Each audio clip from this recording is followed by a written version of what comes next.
అందరికీ నమస్కారం. గత నెల 21 నుంచి 25 వరకు పంజాబ్ రాష్ట్ర రాజధాని చండీగఢ్లో మా పార్టీ 25వ జాతీయ మహాసభలు చాలా విజయవంతంగా ఉత్తేజపూరితంగా జాతీయ మహాసభలు జరిగాయి.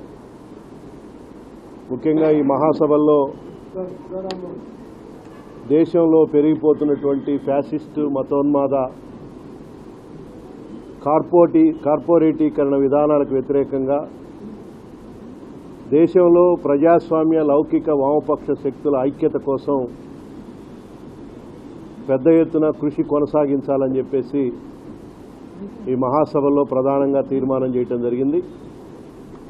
దాంతోపాటు దేశ లౌకిక వ్యవస్థను ప్రజాస్వామ్యాన్ని అదేవిధంగా దేశ రాజ్యాంగాన్ని పరిరక్షించుకునే దానికోసం బీజేపీ అనుసరించేటువంటి నిరంకుశ వైఖరికి వ్యతిరేకంగా పెద్ద ఎత్తున ప్రజల్ని కదిలించి ప్రజా పోరాటాలను నిర్మించాలని చెప్పేసి ప్రధానంగా పార్టీ జాతీయ మహాసభలో నిర్ణయించడం జరిగింది. ఈ మహాసభలు గత మహాసభల కంటే 100 సంవత్సరాల పార్టీ పుట్టిన సందర్భంగా జరిగినటువంటి మహాసభలు పార్టీలో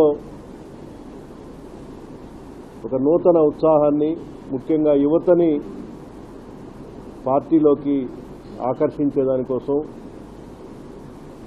పెద్ద ఎత్తున మారుతున్నటువంటి రాజకీయ, సాంఘిక, ఆర్థిక పరిస్థితులకు అనుగుణంగా పోరాట పందాలో కూడా కొంత మార్పు తెచ్చుకొని ముందుకు పోవాలని చెప్పేసి పార్టీ జాతీయ మహాసభ నిర్ణయించడం జరిగింది. మొట్టమొదటిసారిగా 75 సంవత్సరాలు నిండినటువంటి వారు పార్టీ కీలకమైనటువంటి పదవుల్లో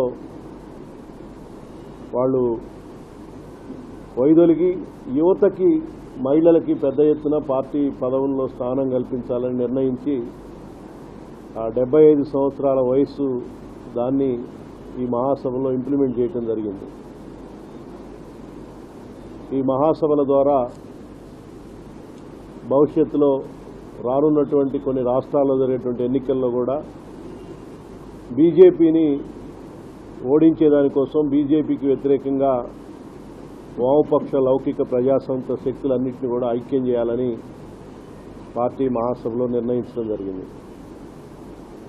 దానికి అనుగుణంగానే తెలంగాణ రాష్ట్రంలో కూడా భవిష్యత్తులో మహాసభ నిర్దేశించినటువంటి లక్ష్యాలను పరిపూర్తి చేసేదానికోసం తెలంగాణ రాష్ట్రంలో కూడా కార్యక్రమాలని రూపొందించుకోవాలని నిర్ణయించుకోవడం జరిగింది. ముఖ్యంగా 1925 డిసెంబర్ 26న ఆవిర్భవించినటువంటి భారత కమ్యూనిస్ట్ పార్టీ 100 సంవత్సరాలు అడిగిడి రేపు డిసెంబర్ 26కి 100 సంవత్సరాలు పూర్తి చేసుకుంటా ఉంది. ఈ 100 సంవత్సరాలు శతవసంతాలు పూర్తి చేసుకున్న సందర్భంగా జాతీయ స్థాయి ముగింపు ఉత్సవాల్ని ఖమ్మంలో ఘనంగా నిర్వహించాలని చెప్పేసి జాతీయ పార్టీ నిర్ణయించడం జరిగింది. దాంట్లో భాగంగానే 26వ తారీఖున ఖమ్మంలో భవిష్యత్తులో గతంలో ఎన్నడూ జరగనటువంటి రీతిలో ఒక పెద్ద ఎత్తున ఈ శతవసంతాల ముగింపు ఉత్సవాల్ని ఆ సందర్భంగా 26వ తారీఖున పెద్ద ఎత్తున లక్షలాది మందితోటి బహిరంగ సభని ఖమ్మంలో నిర్వహించాలని చెప్పేసి పార్టీ నిర్ణయించింది. ఎందుకంటే ఖమ్మం జిల్లాకి, ముఖ్యంగా ఉమ్మడి ఖమ్మం జిల్లాకి ఒక చరిత్ర ఉంది. స్వాతంత్రోద్యమంలో కానీ, అదేవిధంగా తెలంగాణ ప్రాంతంలో నిరంకుశ నిజాం ప్రభుత్వానికి వ్యతిరేకంగా భూమి కోసం, భుక్తి కోసం జరిగినటువంటి తెలంగాణ సాయుధ రైతాంగ పోరాటం, ఆ పోరాటానికి ఊపిరిలూదినటువంటి జిల్లా ఉమ్మడి ఖమ్మం జిల్లా. ఈ జిల్లాలో అనేకమైనటువంటి భూ పోరాటాలు, ఏజెన్సీ ప్రాంతంలో పోడు భూముల సమస్యల మీద పోరాటాలు, ఈ జిల్లాలో ప్రాజెక్టుల కోసం, ఈ జిల్లాలో రైతాంగం ఎదుర్కొనేటువంటి సమస్యల మీద, ప్రజలు ఎదుర్కొనేటువంటి సమస్యల మీద ఈ 100 సంవత్సరాలుగా అనేకమైనటువంటి పోరాటాలు నిర్వహించి అనేక విజయాలు సాధించినటువంటి చరిత్ర కమ్యూనిస్ట్ పార్టీకి ఉంది. ముఖ్యంగా భూ పంపిణీ, భూ పోరాటాల ద్వారా పేద ప్రజలకి కొన్ని వేల ఎకరాలు ఈ ఉమ్మడి ఖమ్మం జిల్లాలో భారత కమ్యూనిస్ట్ పోరాటం ద్వారా ప్రజలకు అందించినటువంటి చరిత్ర ఉంది. మన జిల్లాకు చెందినటువంటి జలగ వెంకటరావు గారు లాంటి ముఖ్యమంత్రి,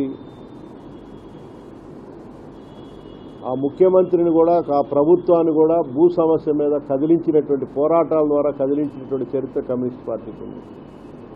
అదేవిధంగా పోడు భూముల సమస్యల మీద కూడా అనేక పోరాటాలు చేసి జైళ్లకు వెళ్ళి ఇవాళ వేలాది ఎకరాలు ఏజెన్సీ ప్రాంతంలో గిరిజనులకు దక్కినాయంటే అది కమ్యూనిస్ట్ పార్టీ పోరాటం వల్ల అనేది మేము సగర్వంగా చెప్పుకోగలం.